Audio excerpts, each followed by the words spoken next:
Hey everybody, Corbin Hostler here. Welcome back to Mining Modern. And this week, it's more like re-mining Modern. We're going backwards to go forward. So you may remember a couple months ago, I streamed a deck that was, the doubling Super Friends deck. Doubling season, bunch of planeswalkers, etc. And it was really popular. I think it's probably one of the more popular decks I've ever done. It's certainly one of the most fun decks I've ever played in any format of Magic ever, because you just get to play all the planeswalkers, have all the planeswalker ultimates. It's great. Since then, that was before Eldritch Moon came out. So Eldritch Moon came out and we got Tamiyo, which was huge. And everyone's been, when are you going to redo the deck? When are you going to redo the deck with Tamiyo? So we're back this week. And if it was just Tamiyo, maybe I wouldn't revisit it so early. But we actually, I found a better engine for what we were doing than what we had before. So with that in mind, I'll go ahead and now that we've got the the callback to the old deck out of the way, which you should absolutely go check it out if you want to see what it looked like before. Let's move forward. So this is the deck today. We are all about doubling season. Doubling season's 5 mana. If you get a token, you get 2 of them. If counters will be placed on a permanent, you get 2 counters, double the counters. So that happens to mean loyalty counters. That means that when we play our planeswalkers, we get to immediately ultimate them, because our Tamiyo, rather than coming into play with 4 loyalty, comes into play with 8 loyalty, conveniently enough to tap immediately ultimate it. Nahiri, you just play it, and you go get your Emrakul immediately. Rouse Eric, take a bunch of turns right away. Jace, Architect of Thought, cast spells. Now, my favorite chain with this is Jace, -8, go get a Jace out of your deck, play it, comes to play with 8, cast a spell out of their deck, use that Jace, go get another Jace, etc. Eventually you get the Emrakul and win, or you can just take their cards. It's pretty fun. Gideon, this is sort of the it also helps control the board. A lot of times it's important to your life total.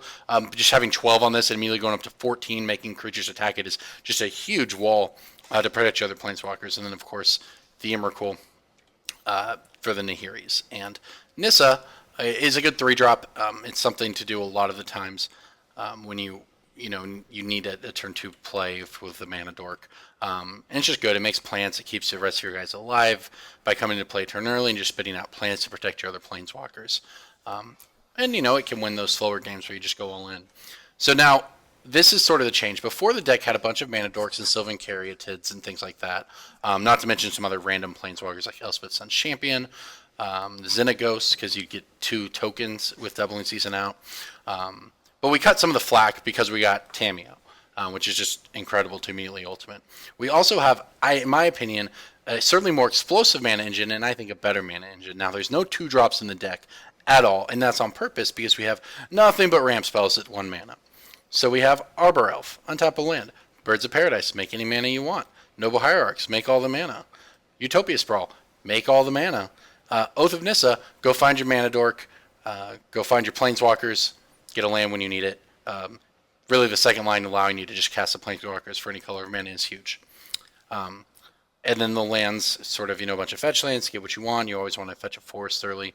Gathering Township for the games where you do just make Mana Dorks and tokens. It works, etc. Westfield Abbey as well can give you some free wins. So now, what makes this different than before? The big breakthrough is Arbor Elf Utopia Sprawl. And this leads to the most insane plays that you can possibly make in, a fair deck in Modern. So, turn 1, we go Forest Arbor Elf. Turn 2, we play a second land, and we tap that land to put a Utopia Sprawl on our first land. We then tap, say, that forest for green and blue. We then use Arbor Elf to untap that forest. We tap it again for green and blue. We play Jace. If it's a Temple Garden, we play Tamiyo on turn 2. So that's pretty good. You just play the Jace on turn 2 and you start ticking this thing up, and you're just going to ultimate it naturally. You don't even need doubling season.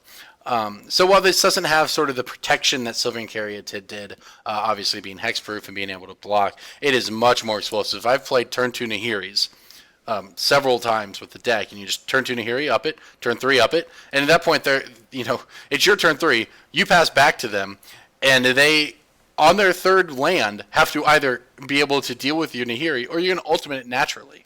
It's just insane when you get to do that. So that in my opinion, this makes the deck better. This deck is it's more all in on the planeswalkers and the doubling season, and I think that's right because that was the point of the deck. That's what the deck did well. So now we have the Arbor Elf and the Utopia Sprawls for the god draws. So it's really good. Now this deck also has a lot of ways. If you go Mana Dork on turn 1, Mana Dork on turn 2, or Utopia Sprawl, whatever. Then on turn 3 you can play Doubling Season, and then on turn 4 you can play a Planeswalker and kill them. So this deck can get a lot of turn 4 wins off. Now it's weak to obviously some things. Pyroclasm is very good against us. Hand Disruption's pretty good against us. We're just trying to race other combo decks. But on the flip side, our deck has a lot of value with the Planeswalkers. Sometimes just playing a turn 2 Nissa and then a turn 3, any of these Planeswalkers is just sort of enough.